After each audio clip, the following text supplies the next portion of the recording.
Hello friends, verb ફોર્મને લઈને આપણને બે પ્રકારના કન્ફ્યુઝન થતા હોય છે. એક તો કયા ટેન્સમાં કઈ વર્બ ફોર્મ યુઝ કરવું, સેકન્ડ કે વર્બ ફોર્મને કેવી રીતે બનાવવું. કારણ કે અમુક વર્બ ફોર્મ એવા હોય છે કે જેના ત્રણે ત્રણ સરખા ફોર્મ બને છે, અમુક વર્બ એવા હોય છે કે જેને ત્રણે ત્રણ ડિફરન્ટ ફોર્મ હોય છે, અમુક એવા જ હોય છે કે જેને સેકન્ડ અને થર્ડ ફોર્મ સરખા હોય છે, અમુક એવા છે કે જેમના ફર્સ્ટ અને લાસ્ટ ફોર્મ સરખા છે. તો આ તમામ પ્રકારનું કન્ફ્યુઝન તમને આ વિડીયોમાં જોવાથી દૂર થઈ જશે. તો ચાલો આપણે શરૂ કરીએ. મેઇન વર્બ યાની મુખ્ય ક્રિયાપદ. તો કે જે શબ્દ ક્રિયા કે ઘટના દર્શાવતું હોય અને જેનો કોઈ અર્થ નીકળતો હોય તેને મુખ્ય ક્રિયાપદ કહે છે. જેમ કે રમવું, પ્લે, ખાવું, ઈટ, પીવું, ડ્રિંક, દોડવું, રન, કૂદવું, જમ્પ એટસેટ્રા.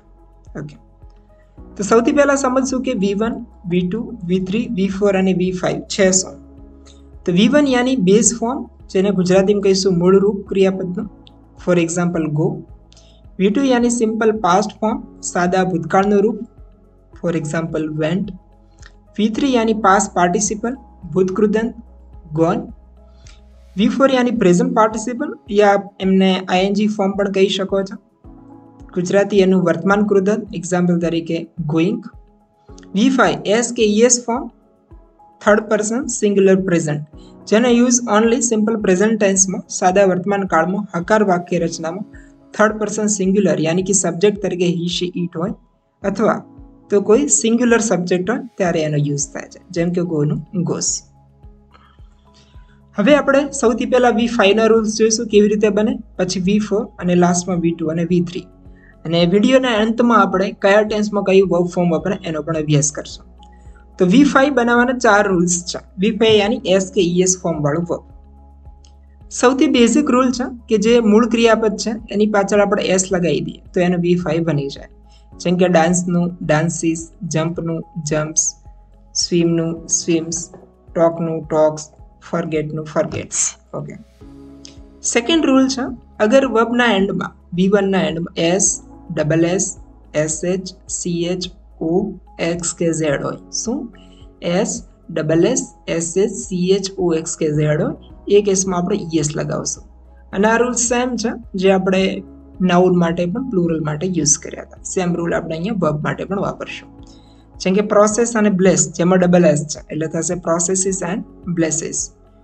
વોશ અને પોશ બંનેમાં એસ જ છે એટલે શું થશે? વોશિશ અને પોશિશ. ટીચ, CH છે તો ES, ટીચીસ. કેચમાં CH છે એટલે કેચીસ. ગોમાં O છે એટલે ગોસ. ફિક્સ અને મિક્સ, લાસ્ટમાં X છે એટલે ફિક્સિસ, મિક્સિસ. બઝમાં Z છે એટલે બઝીસ. નેક્સ્ટ રૂલ છે, અગર છેલ્લે વાય હોય વર્બમાં અને વાય ની પહેલા કોઈ પણ સ્વર રહેલો, ઇંગ્લિશમાં સ્વર કયા 5, A, E, I, O, U. તો અહીંયા જોઈ શકો છો કે પ્લે, સે, પે બધામાં છેલ્લે વાય છે.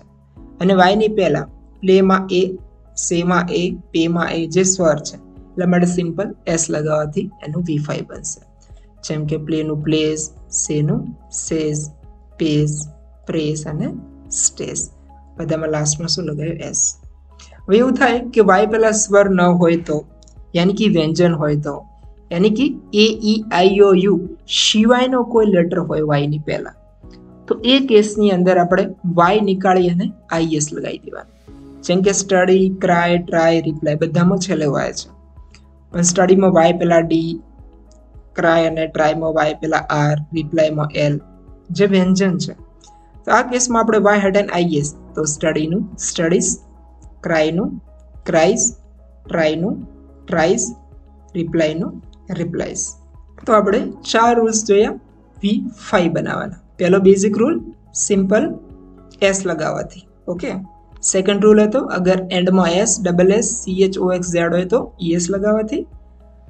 થર્ડ રૂલ, અગર છેલ્લે વાય હોય અને વાયની પહેલા સ્વર હોય તો એસ, અગર વાયની પહેલા વ્યંજન હોય તો વાય હટાઈને IS. હવે આપણે જોઈશું V4 બનાવવાના રૂલ્સ, જે ટોટલ 6 રૂલ્સ છે. V4 યાની પ્રેઝન્ટ પાર્ટિસિપલ યાની વર્તમાન કૃદંત, જેને આપણે ING ફોર્મ પણ કહીએ છીએ. ફર્સ્ટ રૂલ, નોર્મલી આપણે V4 બનાવવા માટે ING લગાવી દઈએ છીએ. જેમ કે ગોનું ગોઈંગ, સ્ટડીનું સ્ટડીંગ, ટીચનું ટીચિંગ, રીડનું રીડિંગ, ડ્રિંકનું ડ્રિંકિંગ. સેકન્ડ રૂલ છે અગર લાસ્ટમાં ઈ હોય તો ઈને આપણે હટાવી અને પછી આઈએનજી લગાવવાનું. જેમ કે ડાન્સમાં ઈ છે, નીકળી જશે ડાન્સિંગ. એવી રીતે એડમાયરમાં ઈ નીકળી અને એડમાયરિંગ. ડેકોરેટનું ડેકોરેટિંગ. બિલીવ અને ક્લોઝ બંનેમાં ઈને રિમૂવ કરી દઈશું, believing and closing. Next rule છે, અગર ડબલ ઈ હોય, સિંગલ ઈ હોય તો હટાવી દેવાનો, બટ ડબલ ઈ હોય તો નહીં હટાવવાનું. જેમ કે અહીંયા સી, અગ્રી, ફ્લી, ફ્રી બધામાં લાસ્ટમાં ડબલ ઈ છે, તેમાં એક પણ ઈને રિમૂવ નહીં કરવાનો, સીધું આપણે એનજી લગાવી દેવાનું. સીનું see, agreeing, fleeing and freeing. Next rule સમજતા પહેલા આપણે સિલેબલને સમજીએ. તો સિલેબલ એટલે શું? The number of vowel sound in the word is equal to number of syllables. યાની કે શબ્દમાં જેટલા સ્વર અવાજ હોય, સ્વર સાઉન્ડ હોય, એટલા સિલેબલનો એક વર્ડ કહેવાય. જેમ કે કેક, તો અહીંયા પહેલા કેકના સ્પેલિંગમાં એ અને ઈ બે સ્વર છે, પણ પ્રોનાઉન્સિએશનમાં કેક એ એક જ સ્વર છે, એટલે માટે આ વન સિલેબલ વર્ડ છે. એવી રીતે મેક, મેકમાં એ અને ઈ બે સ્વર છે, બટ એનું ઉચ્ચારણ મેક, મે એક જ સ્વર બોલાય છે, એટલા માટે વન સિલેબલ વર્ડ થયો. એ રીતે ટીમમાં પણ ટી ઈ એક જ સ્વરનું ઉચ્ચારણ થયેલું વન સિલેબલ. તેનું 4 રીતે વર્ગીકરણ છે સિલેબલનું. વન સિલેબલ વર્ડ જેને કહેવાય મોનોસિલેબિક, 2 સિલેબલ વર્ડ જેને કહેવાય ડાયસિલેબિક, 3 સિલેબલ વર્ડ જેને કહેવાય ટ્રાયસિલેબિક, 4 કે તેથી વધારે સિલેબલ વાળો વર્ડ હોય જેને કહેવાય પોલિસિલેબિક. તો વર્ડમાં એક જ વખત સ્વરનું ઉચ્ચારણ થતું હોય વન સિલેબલ વર્ડ, જેમ કે કેટ, ડોગ, રન. વર્ડની અંદર 2 વખત સ્વરનું ઉચ્ચારણ આવતું હોય તો એ 2 syllable word. Table, window, water.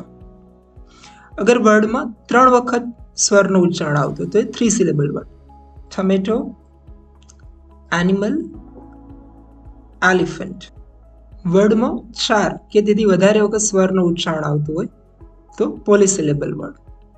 Okay, celebration, operator, calculator. Rule number 3, એક સિલેબલ વાળા ક્રિયાપદના અંતેથી જો વ્યંજન સ્વર વ્યંજન યાની સીવીસી પ્રકારની પેટર્ન હોય તો તેનું V4 બનાવવા માટે આપણે લાસ્ટ જે લેટર છે, લાસ્ટ અક્ષર છે, એનું ડબલ કરી અને પછી આઈએનજી લગાવશું. જેમ કે પુટ છે, કટ છે, સ્વિમ છે અને ક્લેપ છે. અહીંયા લાસ્ટ વર્ડ પુટમાં ટી, કટમાં ટી, સ્વિમમાં એમ અને ક્લેપમાં પી. ચારમાં લાસ્ટમાં વ્યંજન છે અને એની પહેલા પુટમાં ટીની પહેલા યુ જે એક સ્વર છે, એવી રીતે કટમાં ટીની પહેલા યુ પણ સ્વર છે, સ્વિમમાં આઈ સ્વર છે અને ક્લેપમાં એ પણ સ્વર છે. પુટમાં યુની પહેલા પી જે વ્યંજન છે, કટમાં યુની પહેલા સી વ્યંજન છે, સ્વિમમાં આઈ પહેલા ડબલ્યુ વ્યંજન છે અને ક્લેપમાં એ પહેલા એલ વ્યંજન છે. એની લાસ્ટ 3 લેટર્સમાં વ્યંજન, સ્વર અને વ્યંજન પ્રકારની પેટર્ન બને છે. તો આ કેસમાં આપણે જે લાસ્ટ લેટર છે એને ડબલ કરી દેવાનો અને પછી આઈએનજી લગાવશું. તો પુટનું પુટિંગ, કટનું લાસ્ટ લેટર ટી ડબલ કરીને આઈએનજી કટિંગ, સ્વિમિંગ અને ક્લેપિંગ. તો આવું ક્યારે કરવાનું? વન સિલેબલ વર્ડ હોય અને સીવીસી યાની કોન્સોનન્ટ વાઉલ કોન્સોનન્ટ એવા પ્રકારની સંરચના હોય લાસ્ટ 3 લેટર્સમાં, શરૂઆતથી નહીં બટ લાસ્ટ 3 લેટર્સમાં. જેમ કે સ્વિમ છે એમાં લાસ્ટ 3 લેટર્સ કયા થશે? એમ, આઈ અને ડબલ્યુ, જે સીવીસી પેટર્ન ફોલો કરે છે, એટલા માટે લાસ્ટ લેટર ડબલ કરી અને આઈએનજી લાગશે. રૂલ નંબર 4, અગર 2 કે તેથી વધુ સિલેબલ વાળા વર્ડ હોય અને છેલ્લે સીવીસી પેટર્ન હોય. ફરીથી હું સીવીસી પેટર્ન નહીં સમજાવું કારણ કે મેં તમને ઓલરેડી સમજાવી શકી કે લાસ્ટ 3 લેટર્સમાં વ્યંજન સ્વર વ્યંજન પ્રકારની રચના હોય તેને સીવીસી પેટર્ન કહીશું. Okay, last 3 લેટર્સમાં. અને જો સ્ટ્રેસ છે વર્ડમાં બીજા સિલેબલ પર હોય, સ્ટ્રેસ યાની ભાર, ભાર યાની કે જેનું ઉચ્ચારણ થોડું લાંબુ થતું હોય, તેનું V4 આપણે ડબલ કરીને આઈએનજી લગાવવાનું છે. ઓકે, જેમ કે ફરગેટ, ફરગેટ ગેટ ઉપર ભાર છે, બિગિન ગીન ઉપર ભાર છે, રિગ્રેટ અખર. તો ભાર યાની કે થોડું સ્લાઇટલી એનું ઉચ્ચારણ વધારે થતું હોય, ભાર આવતો હોય અને 2 સિલેબલ કરતાં વધારે વર્ડ હોય, 2 અથવા તો 2 થી વધારે બંને કેસમાં. જેમ કે ફોરગેટ 2 સિલેબલ વર્ડ છે, બિગિન પણ તેમાં લાસ્ટ લેટર છે અને ડબલ કરી અને પછી આપણે આઈએનજી લગાવશું. ઓકે, તો ફોરગેટિંગ, બિગિનિંગ, રિગ્રેટિંગ, અકરિંગ. બે કે તેથી વધુ સિલેબલ વાળું વર્ડ હોય, સીવીસી પેટર્ન પણ હોય, પણ જે ભાર છે, સ્ટ્રેસ છે, લાંબુ ઉચ્ચારણ છે, ફર્સ્ટ સિલેબલ પર થતું હોય, પહેલા સિલેબલ પર થતું હોય, તો એ કેસમાં આપણે લાસ્ટ લેટર છે એને ડબલ નહીં કરીએ. જેમ કે ઓપન, તો ઓ ઉપર ભાર છે, શરૂઆતના સિલેબલ ઉપર ભાર છે, એટલે ડબલ કરીને આઈએનજી નહીં લાગે, ડાયરેક્ટ આઈએનજી લાગશે. આન્સર, આ ઉપર ભાર છે, શરૂઆતમાં વધારે ભાર મૂકે, વધારે લાંબુ પ્રોનન્સિએશન છે, તો ડબલ નહીં થાય. આન્સરિંગ. પ્રોફિટ, એ રીતે બેનિફિટ, તો આ કેસમાં direct I N G. Opening, answering, profiting, benefiting. કોઈ પણ વર્બ હોય, ચાહે વન સિલેબલ હોય, ચાહે એક કરતાં વધારે સિલેબલ વાળું વર્બ હોય, બટ લાસ્ટમાં WXY હોય, ભલે CVC પેટર્ન હોય, પણ લેટરમાં લાસ્ટમાં WX કે Y હોય, તો એ કેસમાં ડબલ થશે નહીં લાસ્ટ લેટર, ડાયરેક્ટ જ આપણે આઈએનજી લગાવી દઈશું. જેમ કે ડ્રો, શો, ફિક્સ, મિક્સ, આ બધામાં CVC પેટર્ન છે લાસ્ટ 3 લેટર્સમાં, યાની વ્યંજન, સ્વર, વ્યંજન નહીં. બટ ડ્રો અને શોમાં W, ફિક્સ અને મિક્સમાં X છે, એટલે ડાયરેક્ટ આપણે આઈએનજી લગાવશું. Drawing, showing, fixing, mixing. એવી જ રીતે રિલેક્સમાં X, પ્લે, એન્જોય, ડિસ્ટ્રોય, જેમાં Y છે, તો direct I N G. Relaxing, playing, enjoying and destroying. તો આપણે 6 રૂલ જોયા V4 બનાવવાના. ફર્સ્ટ રૂલ હતો નોર્મલી આઈએનજી લગાવવાનું, જેમ કે ગો, ગોઈંગ, સ્ટડી, સ્ટડી. અગર લાસ્ટમાં ઈ હોય તો હટાઈને આઈએનજી. ડાન્સિંગ, એડમાયરિંગ, જેમાં ઈ હતો, ઈ હટાઈને આઈએનજી લગાવી. ડબલ ઈ હોય તો હટાઈને આઈએનજી નથી લગાવવાનું, ડાયરેક્ટ આઈએનજી લગાવવાનું છે. વન સિલેબલ વર્ડ હોય અને લાસ્ટ 3 લેટર્સમાં CVC પેટર્ન હોય તો ડબલ કરીને આઈએનજી. Putting, cutting. બે કે તેથી વધુ સિલેબલ વાળું વર્બ હોય અને સ્ટ્રેસ છે એ લાસ્ટ સિલેબલ પર આવતો હોય તો ડબલ કરીને આઈએનજી. અગર સ્ટ્રેસ છે ફર્સ્ટ સિલેબલ પર આવતો હોય તો ડબલ નહીં કરવાનું, ડાયરેક્ટ આઈએનજી. અને લાસ્ટ રૂલ હતો ભલે CVC પેટર્ન હોય, ચાહે વન સિલેબલ વર્ડ હોય કે એક કરતાં વધારે સિલેબલ વાળું વર્બ હોય, બટ છેલ્લે WX કે Y હોય તો ડાયરેક્ટ આઈએનજી. હવે આપણે જોઈશું V2 અને V3 માટેના રૂલ્સ.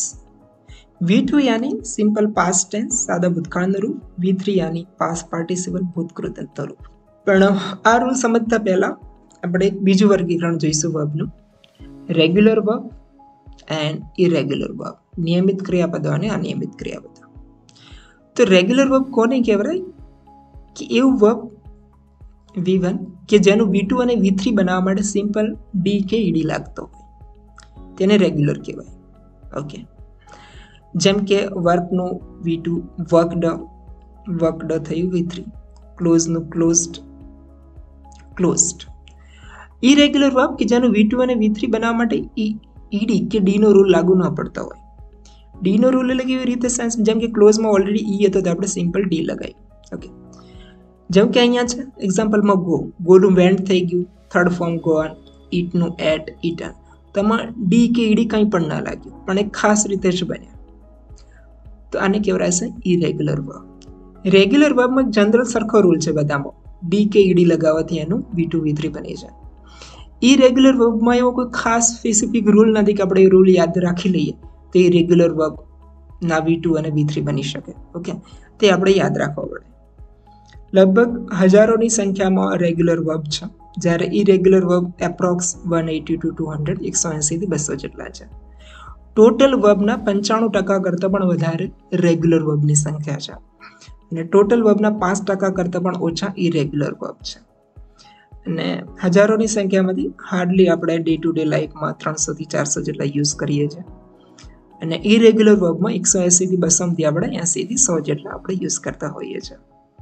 અને જેટલા પણ નવા વર્બ એડ થતા છે, જેમ કે ટેક્સ્ટનું ટેક્સ્ટેડ, મેસેજેડ, તે બધા રેગ્યુલર છે. ઓકે, રેગ્યુલર યાની જેનું V2 કે V3 ઈ અથવા તો ઈડી લગાવવાથી બની જતું હોય છે. અને નવા જે વર્બ છે ઇરેગ્યુલર હોતા નથી, મતલબ રેગ્યુલર હોય છે, જેનું V2 V3 ઈડીથી બને છે. એટલે ઇરેગ્યુલર વર્બનું જે જૂનું લિસ્ટ હતું એ જ છે, એમાં કોઈ નવો ઇરેગ્યુલર વર્બ કોઈ એડ થતું નથી. તો બહુ સારી વસ્તુ છે કે જેટલા પણ નવા વર્બ છે ખાલી ઈ અને ઈડી લગાવવાથી બની જતા હોય છે. તો રેગ્યુલર વર્બ ફોર્મ બનાવવાના સર્ટેન રૂલ્સ છે 6 જેટલા જેનો આપણે અભ્યાસ કરશું. અને ઇરેગ્યુલર બનાવવા માટે કોઈ રૂલ્સ નથી, પણ એની ચોક્કસ કોઈ પેટર્ન હોય છે, અમુક ગ્રુપિંગ કરી અને એક પેટર્ન ફોલો કરતા વર્બને આપણે યાદ રાખી શકશું. ઓકે, તે હું તમને રેગ્યુલર વર્બના રૂલ્સ પછી ઇરેગ્યુલર વર્બની પેટર્નની અંદર સમજાવીશ. તો રેગ્યુલર વર્બ તો જનરલી ઈ કે ઈડી લગાવવાથી બની જતું હોય છે. એના બેઝિક 6 રૂલ છે, એનો આપણે અભ્યાસ કરશું. તો રેગ્યુલર વર્બના V2 અને V3 બનાવવા માટેનો પહેલો રૂલ્સ છે કે નોર્મલી આપણે V2 અને V3 બનાવવા માટે ઈડી લગાવી દઈએ V1 ની પાછળ. જેમ કે એડનું એડેડ, એરેસ્ટનું એરેસ્ટેડ, આન્સર્ડ, અપોઇન્ટેડ, આસ્ક્ડ અને V3 પણ સેમ છે. સેકન્ડ રૂલ છે, અગર V1 ના એન્ડમાં ઓલરેડી ઈ રહેલો હોય તો સિમ્પલ આપણે ડી લગાવી દઈશું તો V2 અને V3 બની જશે. જેમ કે અહીંયા લિસ્ટમાં admire, advise, arrive, believe, close બધામાં એ છે, તો સિમ્પલ આપણે ડી લગાવી દીધો. Admired, advised, arrived, believed, closed. V3 same જ છે. રૂલ નંબર 3, એક સિલેબલ વાળું ક્રિયાપદ હોય, રેગ્યુલર ક્રિયાપદ, અને છેલ્લે સીવીસી પેટર્ન હોય. સીવીસી પેટર્ન આપણે સમજી ચૂક્યા, ફરીથી હું નહીં સમજાવું કે લાસ્ટ 3 લેટરમાં વ્યંજન સ્વર વ્યંજનની પેટર્ન બનતી હોય. તો એનો V2 અને V3 બનાવવા માટે આપણે જે છેલ્લો અક્ષર છે એને આપણે ડબલ કરી દઈશું અને પછી ઈડી લગાવશું. જેમ કે સ્ટોપ, પ્લાન, ડ્રોપ, રોબ બધામાં લાસ્ટમાં સીવીસી પેટર્ન છે, યાની લાસ્ટમાં વ્યંજન, પછી સ્વર અને પાછો વ્યંજન, આવી પેટર્ન છે. તો આ કેસમાં આપણે જે લાસ્ટ લેટર છે એને ડબલ કરી અને પછી ઈડી લગાવશું. ઓકે, સ્ટોપને સ્ટોપ્ડ, પ્લાન્ટ, ડ્રોપ્ડ, રોપ્ડ અને V3 પણ સેમ જ બનશે. અગર 2 કે તેથી વધુ સિલેબલ વાળું વર્બ હોય અને છેલ્લે સીવીસી પેટર્ન હોય અને સ્ટ્રેસ છે સેકન્ડ સિલેબલ પર આવતો, યાની ભાર છે, લાંબુ ઉચ્ચારણ બીજા સિલેબલ પર થતું હોય, તો એ કેસમાં પણ લાસ્ટ લેટરને ડબલ કરી અને ઈડી લગાવશું. જેમ કે પરમિટ, મીટ ઉપર વાર, સબમિટ, એડમિટ, કંટ્રોલ. તો એ કેસમાં લાસ્ટ લેટર છે એને ડબલ કરી અને આપણે ઈડી લગાવશું. Permitted, submitted, admitted, controlled. 2 કે 2 થી વધુ સિલેબલ વાળું વર્ડ હોય, યાની વર્બ હોય અને સીવીસી પેટર્ન પણ હોય, બટ જે સ્ટ્રેસ છે એ ફર્સ્ટ સિલેબલ પર આવતો હોય, જે ભાર છે, લાંબુ ઉચ્ચાર છે, ફર્સ્ટ સિલેબલ પર થતું હોય, તો ડબલ નહીં થાય, ડાયરેક્ટ આપણે ઈડી લગાવશું. જેમ કે ઓપન, ઓ પર ભાર છે, સ્ટ્રેસ છે, એન્ટર, પ્રોફિટ, હેપન. તો simple E D, opened, entered, profited, happen. Rule number 6, કોઈ પણ વર્બ હોય, ચાહે 1 સિલેબલ હોય કે મોર ધેન 1 સિલેબલ હોય, એક કરતાં વધારે, સીવીસી પેટર્ન પણ હોય, યાની વ્યંજન સ્વર વ્યંજન પ્રકારની, બસ લાસ્ટ લેટર WX કે Y હોય તો ડબલ નહીં થાય, ડાયરેક્ટ ઈડી લાગશે. જેમ કે ચ્યુ, W વ્યંજન, ઈ સ્વર, H વ્યંજન, વ્યંજન સ્વર વ્યંજન પેટર્ન છે, પણ લાસ્ટમાં શું છે, W, direct E D, chewed. Fix mix, X છે, ફિક્સ્ડ, મિક્સ્ડ, પ્લેમાં Y, plate, enjoy, employ, destroy, pray બધામાં Y છે, એટલે આ કેસમાં આપણે ડાયરેક્ટ ઈડી લગાવશું. Enjoyed, employed, destroy, prayed, even if C V C pattern હોવા છતાં. ઓકે, તો આપણે 6 રૂલ્સ જોઈએ V2 અને V3 બનાવવાના, અને આ રૂલ્સ કોના હતા, રેગ્યુલર વર્બના V2 અને V3 માટેના. તો સિમ્પલ ઈડી લગાવતી. સેકન્ડ રૂલ હતો, અગર લાસ્ટમાં ઈ હોય તો સિમ્પલ ડી લગાવતી. 1 સિલેબલ વાળું વર્બ હોય, સીવીસી પેટર્ન ફોલો કરતું હોય લાસ્ટ 3 લેટર્સમાં, તો લાસ્ટ લેટરને ડબલ કરીને ઈડી લગાવો. નેક્સ્ટ રૂલ હતો, 2 થી વધી સિલેબલ વાળું વર્બ હોય, સ્ટ્રેસ સેકન્ડ સિલેબલ પર હોય, લાસ્ટ સિલેબલ પર હોય તો ડબલ કરીને ઈડી, બટ સ્ટ્રેસ જે ફર્સ્ટ સિલેબલ પર હોય તો ડાયરેક્ટ ઈડી. કોઈ પણ વર્બ હોય, ચાહે 1 સિલેબલ વાળું કે એક કરતાં વધારે સિલેબલ વાળું, બટ લાસ્ટ 3 લેટર્સમાં WXY કરેલો હોય, ઇવન ઇફ સીવીસી પેટર્ન હોવા છતાં, તો ડાયરેક્ટ ઈડી લાગશે. ઓકે, હવે આપણે જોઈશું ઇરેગ્યુલર વર્બના V2 અને V3 કેવી રીતે બનાવવા. તો એના માટે કોઈ ખાસ રૂલ નથી, જેવી રીતે રેગ્યુલર વર્બ માટે હતા ઈ કે ઈડી લગાવવાથી. તો આમાં આપણે યાદ રાખવા પડશે કે કયા વર્બ છે કયા પેટર્નથી બને છે, અને એક જેવી પેટર્નથી બનતા વર્બને આપણે કમ્બાઈન કરી દઈશું, જેથી આપણને યાદ રાખવામાં સરળતા રહે. જેમ કે પેટર્ન નંબર 1, અમુક વર્બ ફોર્મ એવા છે કે જે 3 સરખા હોય છે, જેમ કે put put put, cut cut cut, spread spread spread, set set set. Read જેનું સ્પેલિંગ તો સેમ છે પણ પ્રોનાઉન્સિએશન રેડ થશે V2 અને V3 માં. Read red red. ઓકે, તો આવ્યા છે વર્બ કે જે 3 ફોર્મમાં સરખા છે. પેટર્ન નંબર 2 જેની અંદર ડબલ ઈ છે એ V2 અને V3 માં સિંગલ ઈ થઈ જશે. ડબલ હોય તો પણ સિંગલ હોય. જેમ કે મીટમાં ડબલ ઈ છે તો V2 અને V3 માં એક ઈ રિમૂવ થઈ જશે, મેટ. V3 પણ સેમ છે એટલે ફરતી હોય ને નહીં બોલું. Bleed double E, bled. બ્રીડમાં ડબલ ઈ એક ઈ રિમૂવ થઈ જશે, બ્રીડનું બ્રેડ.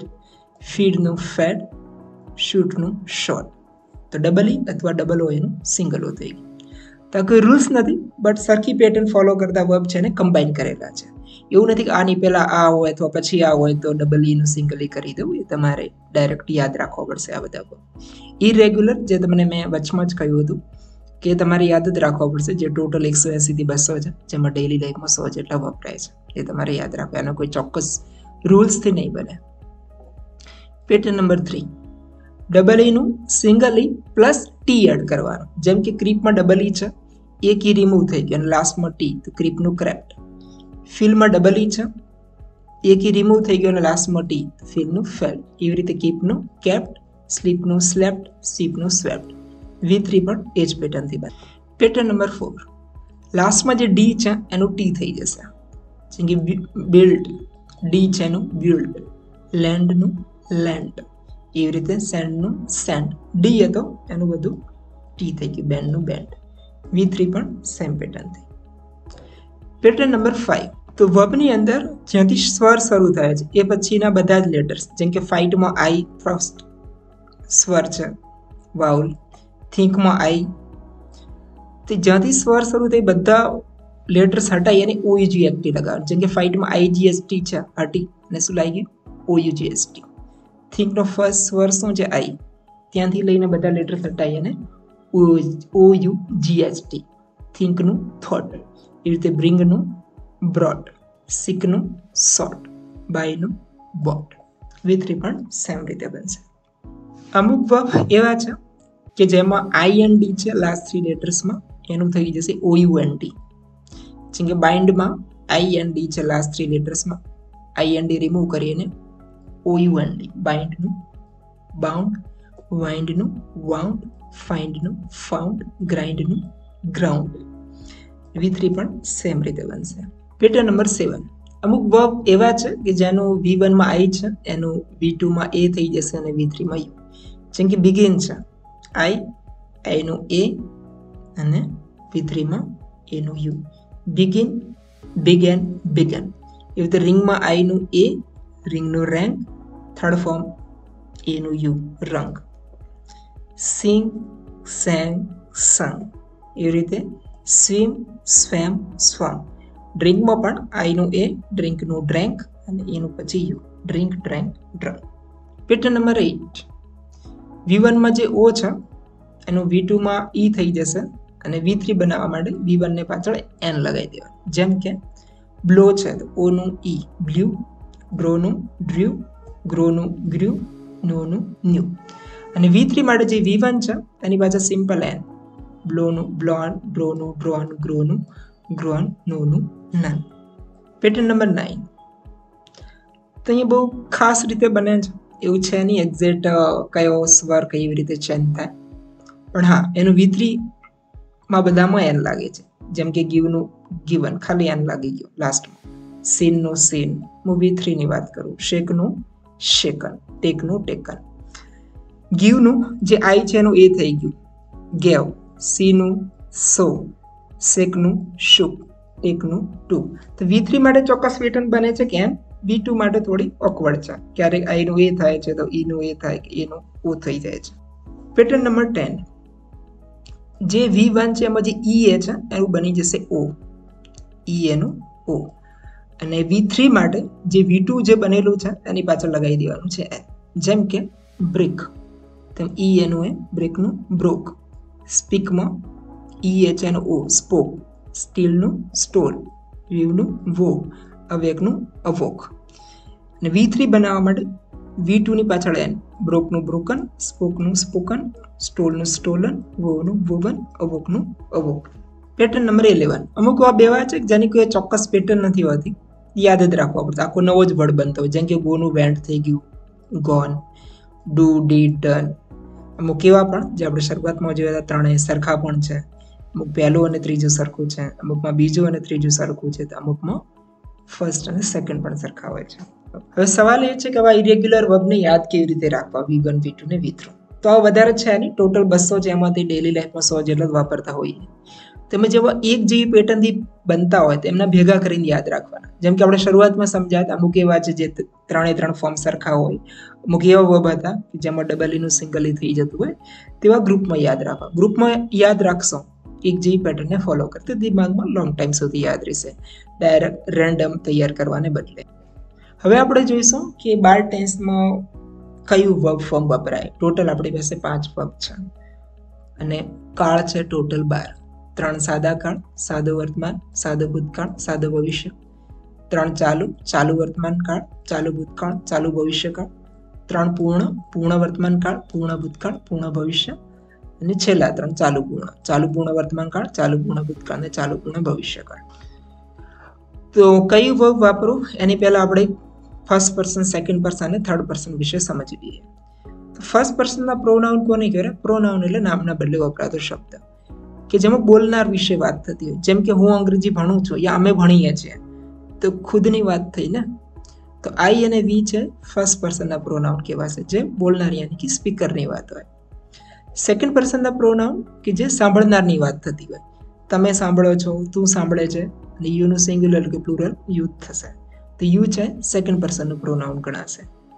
અને થર્ડ પર્સનના પ્રોનાઉન કે જેમાં ન બોલનારની વાત હોય, ન સાંભળનારની વાત હોય, પણ કોઈ ત્રીજી વ્યક્તિને હોય. જેમ કે પાર્થ રમે છે, નથી મારી વાત, નથી તમારી વાત, તો પાર્થની વાત થઈ. રેખા ભણે છે, નથી મારી વાત, નથી તમારી વાત.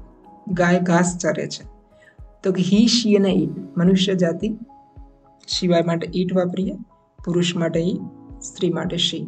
તો હી, શી, ઈટ અથવા કોઈ સિંગ્યુલર નામ હોય તો એ થર્ડ પર્સન થયા, અને એમનું બહુવચન થશે ધે, હી, શી, ઈટનો. ચાઇલ્ડ છે તો એનું થયું ચિલ્ડ્રન. ઓકે, તો આઈ અને વી ફર્સ્ટ પર્સનના પ્રોનાઉન, યુ સેકન્ડ પર્સનના પ્રોનાઉન, હી, શી, ઈટ અને ધે થર્ડ પર્સનના પ્રોનાઉન. અને કોઈ વ્યક્તિને એક વચન નામ હોય તે થર્ડ પર્સન ગણાશે. હવે આપણે જોઈશું કયા કાળમાં કયું વર્બ ફોર્મ વપરાય. તો ચાલુ કાળ, તો 12 માંથી 6 ચાલુ કાળ છે. ચાલુ વર્તમાન કાળ, ચાલુ ભૂતકાળ, ચાલુ ભવિષ્યકાળ, અને છેલ્લા 3 ચાલુ પૂર્ણ વર્તમાન, ચાલુ પૂર્ણ ભૂતકાળ અને ચાલુ પૂર્ણ ભવિષ્યકાળ. આ 6 કાળની અંદર V4 નો યુઝ થશે, યાની કે 12 કાળમાંથી 6 કાળ તો V4 યાની કે આઈએનજી વાળું વર્બ ફોર્મ વપરાય છે. વધેલા 6 કાળમાંથી જે પૂર્ણ છે, પૂર્ણ વર્તમાન કાળ, પૂર્ણ ભૂતકાળ અને પૂર્ણ ભવિષ્યકાળ, એની અંદર વાપરશું V3. અને સાદો ભવિષ્યકાળ એમાં વાપરશું V1. તો 10 કાળના વર્બ ફોર્મ થઈ ગયા.